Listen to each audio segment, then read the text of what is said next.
여호수아서 23장, 24장의 내용은 여호수아서의 결론 부분이고, 특별히 23장의 내용은 여호수아가 많이 나이가 들어서 유언적으로 하는 설교의 내용이 소개가 됩니다. 그리고 마지막 24장의 내용에서는 세겜의 이스라엘 자손들을 불러 모아서 그곳에서 언약을 갱신하는 그런 내용들이 있게 됩니다. 그래서 자신의 시대를 잘 감당하며 떠나가는 여호수아의 모습, 그리고 함께 또 신앙의 걸음을 걸어왔던 장로들과 이스라엘 자손들이 그 시대를 감당해 가는 그런 모습을 잘 보여준다 하겠습니다.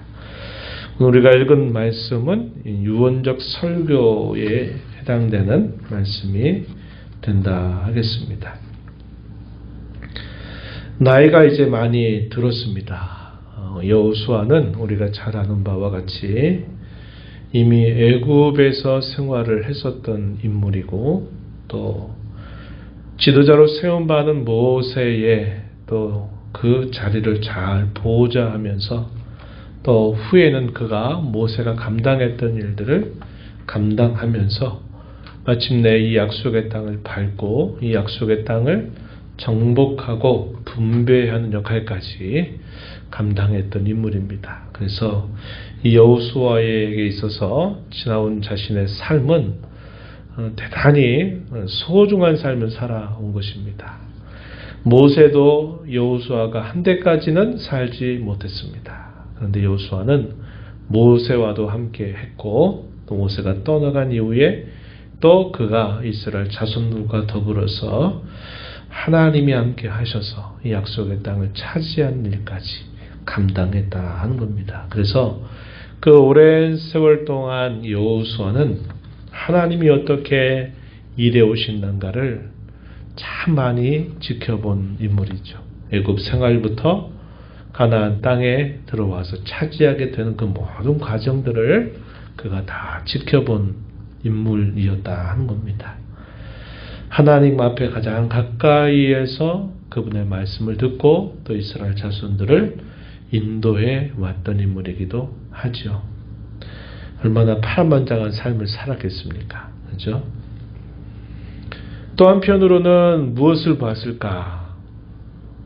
세대가 바뀌는 과정들을 다 지켜봤습니다. 애굽에서 나왔던 장정만 60만 되는 그 사람들이 애굽에서 나와서 광야길을 통과하고 또 광야의 여정들을 마치고 나면서 거기서 나왔던 모든 세대들이 다 교체가 돼서 광야에서 태어난 세대들이 또 장정이 한 60만 되는 거의 비슷한 정도의 많은 사람들이 함께했던 것을 그가 다 지켜보았습니다. 광야에서 범죄하여 엎드러지게 된 모든 광경도 함께 지켜봤다는 것이죠. 그리고 그들이 가나안 땅에 접어들어와서 오랫동안 이 정복전쟁을 수행하면서 있어왔던 모든 일들을 다 지켜본 인물이에요. 그런데 이제 그가 나이가 많아서 자신이 떠나갈 날이 가까이 왔다는 것을 알게 된 겁니다. 자신은 이제 자기에게 주어진 모든 일들을 다 마치고 떠나가게 되니까 한편으로는 또 시원한 마음도 있겠지만, 또 남겨둔 이스라엘 자손들의 여러 모습을 또 보면 또 많은 염려가 교차하는 그런 마음을 가졌을 것입니다. 과연 이 땅에 해야 될 일들을 잘 감당할 수 있을까? 이 땅에서 계속적으로 이 자손들이 하나님 앞에서 계속 번영을 누리면서 잘 하나님을 섬겨갈 수 있을까 하는 것들도 생각해 보면 많은 염려거리가 또 있기도 한 겁니다. 그래서 자신만 생각했을 때는 좀 시원한 마음도 있지만, 또 살아가야 될 또 자신의 믿음의 후손들을 볼 때는 적지 않은 염려가 되는 그런 마음을 가지고 이제 여호수아가 유언적인 설교를 하고 있다 하는 겁니다. 분명한 것은 이스라엘 자손들이 그들의 실력으로 이 땅을 차지했던 것은 결코 아니었다는 것을 너무나 잘 압니다. 하나님께서 함께 하셔서, 그분이 함께 하셔서 이 강대한 가나안 칠족들을 다 물리치게 하시고 그 땅을 차지하게 하셨다는 거죠. 그들의 실력이 아니고 그들은 오히려 어쩌면 하나님 앞에 여전히 허물만한 인생들에 지나지 않는 그런 모습을 잘 알고 있는 여호수아였을 것이다 하는 겁니다. 그래서 이 여호수아는 그들에게 설교를 하면서 뭘 이야기했느냐, 지금까지 이루어진 일이 무엇이고 앞으로 남아있는 과업이 무엇인가를 분명하게 알고 있는 겁니다. 4절 말씀에 가서 보시면 이렇게 표현되어 있어요. 보라, 내가 요단에서부터 해지는 쪽 대까지의 남아있는 나라들과 이미 멸한 모든 나라를 내가 너희를 위하여 제비 뽑아 너희 지파에게 기업이 되게 하였다. 이렇게 말합니다. 정복전쟁을 해오면서 완벽하게 다 정복전쟁이 끝난 상태는 아니었다는 겁니다. 여전히 그들이 해야 될 과업을 여전히 가지고 있다 이 말이죠. 그래서 이 여호수아는 그들로 하여금 그 사실을 이야기해주고 있다 하는 것입니다. 그런데 이러한 일들 앞에서 그는 두 가지 생각이 들겠죠.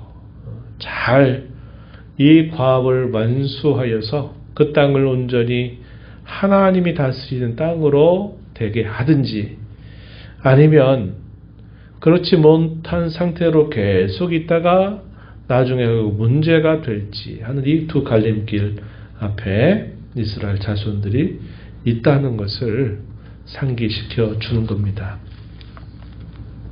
23장 우리 뒤로 한번 가서 보실까요? 14절 중간에 보면은 이런 말씀을 하죠. 14절 중간에 보니까 너희 하나님 여호와께서 너희에게 대하여 말씀하신 모든 선한 말씀이 하나도 틀리지 아니하고 이렇게 표현되어 있습니다. 다 너희에게 응하여 이렇게 말하는 거죠.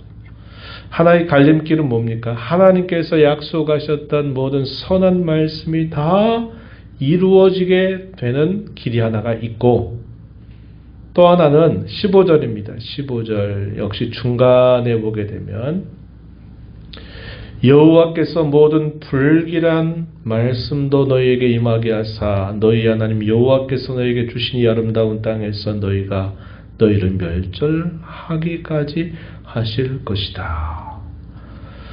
선한 말씀도 있고 불길한 말씀도 있다는 겁니다. 이것은 두 가지의 갈림길을 말하는 거예요. 갈림길. 하나님이 그들에게 약속하셨던 모든 일들이 온전히 이루어지게 되든지, 아니면 하나님이 그들에게 경고하고 이런 일이 닥칠 것이다 라고 했던 이 불길한 말씀이 응하게 되는 결과도 있다. 두 이 사이의 갈림길에 서 있다는 것을 그들에게 이야기하는 겁니다. 그러면서 우리가 이번 본문을 중심으로 쭉 보게 되면 이 두 가지 갈림길을 나타내는 여러 표현들이 나타나고 있다 하는 겁니다. 그것을 잘 분별할 것을 그들에게 알려주고 그들이 행해야 된다는 사실을 강조하고 있는 것입니다. 그 부분을 한번 좀 짚어보죠. 같은 길이 있고 다른 길이 있어요. 어떤 길이 같은 길이냐? 오늘 우리가 읽은 본문 8절 말씀에 보면은 이렇게 말합니다. 여호와께 가까이 하기를 오늘까지 행한 것 같이 하라. 여호와 하나님을 가까이 하는 것, 이런 것과 비슷한 표현이 있다는 거죠. 이와 비슷한 표현이 또 어디에서 발견이 되느냐? 제가 표현한 것처럼 11절에서는 또 뭐라고 표현이 되냐면 이렇게 표현됩니다. 너희 하나님을 사랑하라, 이렇게 말했어요. 하나님을 가까이 하는 것이나 여호와 하나님을 사랑하는 것, 이것은 같은 의미를 나타내고 있는 표현들이 되는 것이고, 또 하나의 다른 길이 있어요. 그와 비슷한 표현들이 또 등장합니다. 역시 이것도 거기 표현된 대로 그래요. 예를 들어서 여호와 하나님을 가까이 하는 것에 대해서 반대되는 표현이 12절 말씀에 보면은 이렇게 말합니다. 만일 돌아서서 너희 중에 남아있는 이 민족들을 가까이 하여 더불어 혼인하며 서로 막내하면 이러이러한 일들이 닥치게 될 것이다. 이렇게 표현했습니다.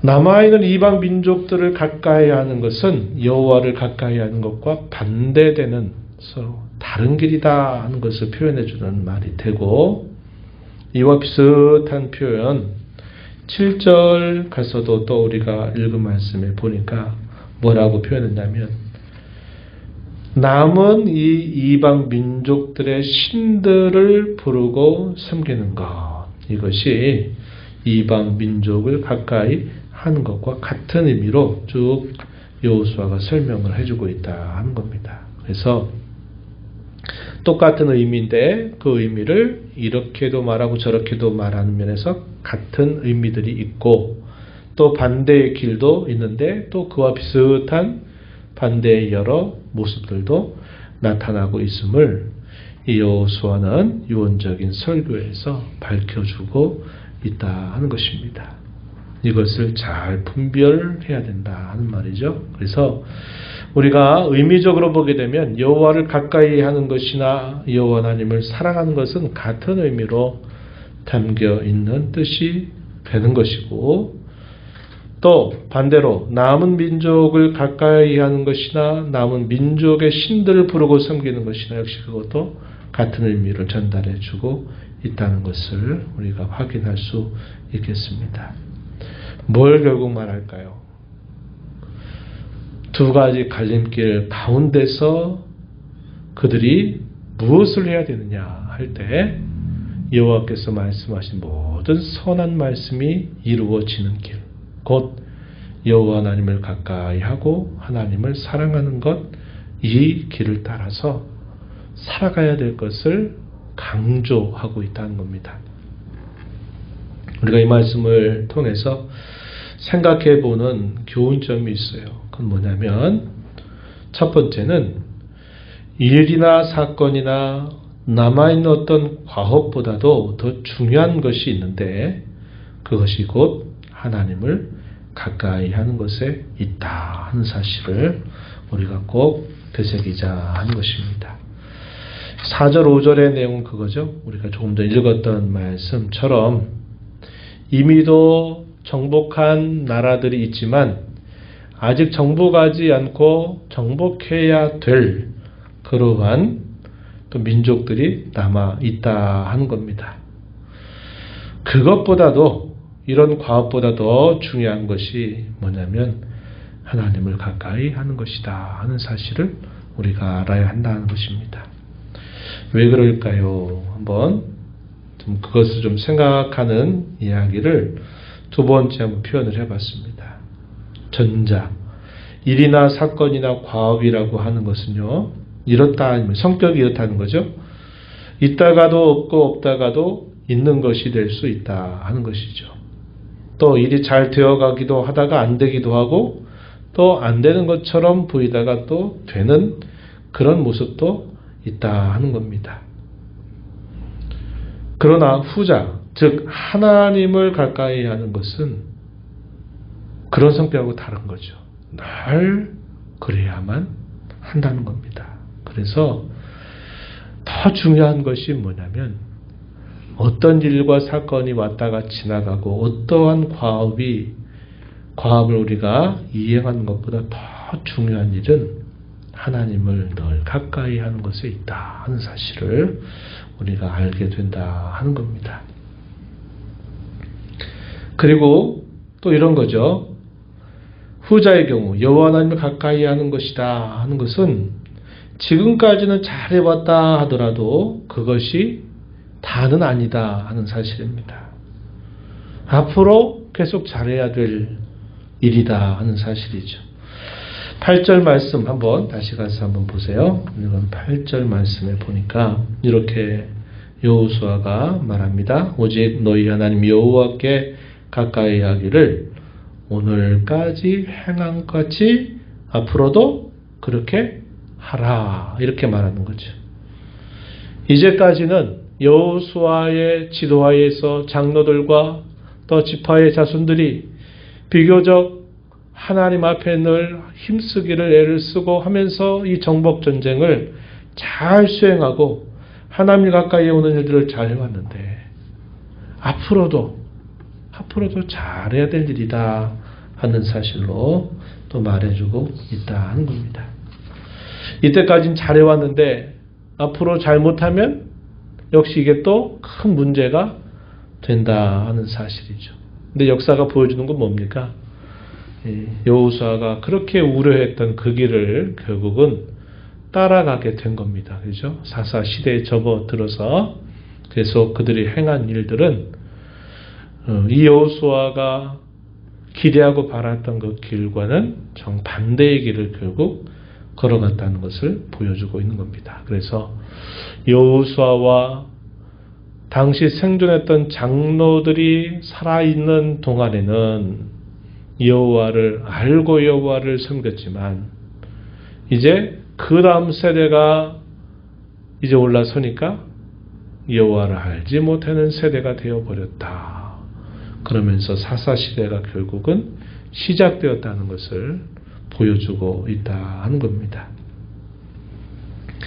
우리가 살아가면서도 마찬가지예요. 그죠? 우리가 어떤 일을 만나고 어떤 문제를 만나고 어떤 중요한 해야 될 여러 일들이 있다 하더라도 그것들이 항상 있는 것도 아니고 또 그것이 항상 잘 되는 것도 아니고 반대일 수도 있어요. 그것이 없을 때도 있고 잘 안 될 때도 있다고 하는 겁니다. 그래서 그런 것들을 중심으로 우리의 신앙의 중심을 두어서는 안 되고 우리는 그런 일과 상관없이 무엇보다도 하나님을 가까이 하고 그분과 함께 살아가는 삶을 힘써가는 것이 무엇보다도 우선적이고 무엇보다도 중요하다 하는 것입니다. 우리가 근래 아브라함의 생애에 대한 말씀들을 쭉 읽어오면서 우리가 받은 중요한 교훈 중에 하나가 바로 그거예요. 아브라함은 하나님이 자신에게 약속하셨던 그 세 가지를 언제나 이루어줄까, 어떻게 이루어줄까를 계속 바라고 기대하고 나이는 들어가고 그게 잘 되지 않으니까 나중에는 다분히 인간적인 방식으로 그 문제를 해결하는데 관심을 쏟게 돼요. 하나님은 아브라함을 부르시고 나서 100세가 될 때까지 그를 계속 기다리게 하신 겁니다. 아브라함은 그때 비로소 하나님이 약속하신 것을 한 가지 이루어 주시죠. 내 몸에서 날 후손을 통해서 복을 주실 것이다 라고 하는 그 말씀을 25년이 지나서야 비로소 그것을 하나 경험하게 되는 일이 있게 되죠. 하나님 왜 그렇게 시간을 끄셨을까요? 하나님 끄시면서 뭘 아브라함에게 의도하셨을까요? 하나님과 함께 살아가는 법을 배우게 하기 위함입니다. 아브라함의 관심은 어디에 있어요? 하나님이 언제 약속하신 거 언제 이루어지지? 도대체 어떻게 이루어질 거지?